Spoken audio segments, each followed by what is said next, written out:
আচ্ছা, পাকিস্তানি ইস্যুতে মেয়র উত্তেজিত কতদিন ধরে হবে?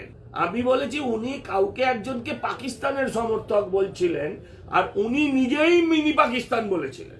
ইনি আজকে চিৎকার করলেন যে দেখাতে পারলে উনি রিজাইন করবেন, আমি নিশ্চয়ই দেখিয়ে দেবো। সেটা হচ্ছে মিনি পাকিস্তান শব্দটা উনি উচ্চারণ করেছিলেন।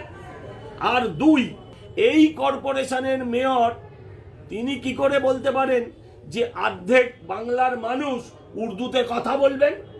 উনি যেমন বলেছেন ভগবান এদের ক্ষমা করো, ভগবানের নাম নিয়েছেন, খুশি হয়েছে আমরা, কিন্তু আমিও বলছি ভগবান যেন ওনাকেও ক্ষমা করেন।